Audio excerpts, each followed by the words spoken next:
kebenaran, saya juga satu dari yang 100 itu. Kalau ada 10 orang yang menegakkan kebenaran, saya pun satu dari yang 10 itu.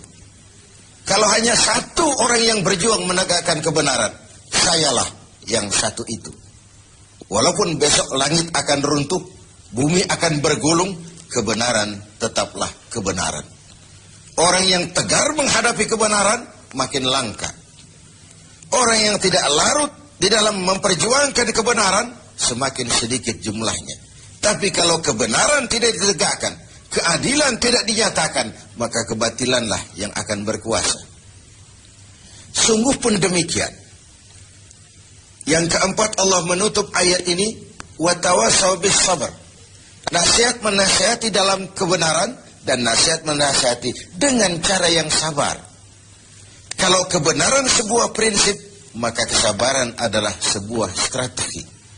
Jika kita benar, kita harus sabar. Kalau kita sabar, harus karena benar. Kebenaran tanpa kesabaran membuat kita mudah dipatahkan orang. Sebaliknya, kesabaran tanpa kebenaran membuat kita diinjak terus oleh yang lain. Kalau punya prinsip, harus punya strategi. Strategi digunakan untuk sebuah prinsip. Prinsip tanpa strategi, habis kita digusur orang. Strategi tanpa sebuah prinsip, habis kita diinjak terus oleh yang lain. Inilah Ramadan, di mana kita berusaha meraih keuntungan yang sebesar-besarnya. Setidaknya keuntungan yang bersifat moral, dengan melakukan pendekatan-pendekatan yang intensif kepada Allah, dengan memupuk keimanan, memperbanyak amal saleh, nasihat menasihati di dalam kebenaran, dan menasihati dengan cara yang sabar, sehingga terhindarlah kita dari kerugian. Setidaknya kerugian secara moral. Kalau kehilangan harta kita sangat merugi, bagaimana pula kalau kehilangan iman? Bagaimana pula kalau kita kehilangan amal soleh, menghadap Allah, tidak ada bekal yang kita bawa? Bagaimana pula kalau kita tidak ikut tegak menegakkan kebenaran, bahkan larut dalam kebatilan, berpangku tangan terhadap ketidakadilan? Kata Nabi, as-sakitu 'alal batil syaitanun akhras. Orang yang diam dari menghadapi kebatilan, tidak berani menyuarakan kebenaran, sama dengan setan gagu. Sekali lagi, orang yang tidak mau menyuarakan kebenaran dan diam menghadapi kebatilan, oleh Nabi dikatakan syaitanun akhras, sama dengan setan yang gagu. Berlindung kita kepada Allah, jangan masuk dalam kelompok yang seperti itu. Dari ayat surah yang pendek ini kita ambil beberapa catatan.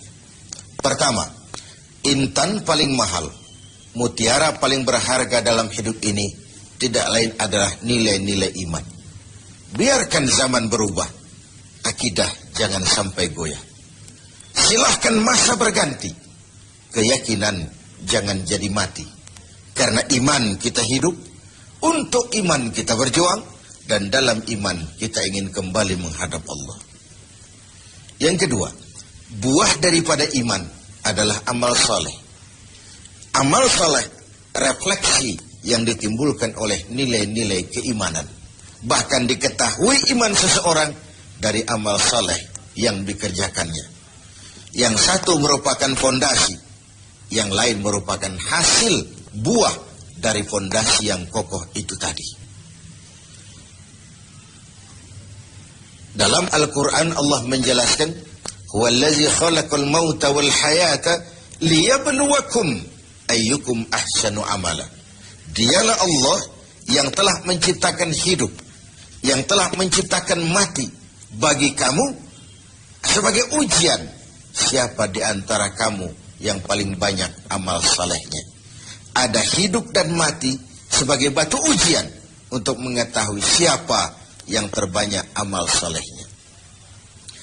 Kemudian yang ketiga, kita harus tetap tegak melaksanakan kebenaran, tapi dengan cara yang sabar, dengan tetap menggunakan strategi. Hakun bila nizamin yaghlibuhul batilu binidhamin. Kebenaran tanpa strategi bisa dikalahkan oleh kebatilan yang memakai strategi. Kebenaran yang tidak terorganisir akan bisa dilumpuhkan oleh kebatilan yang terorganisir.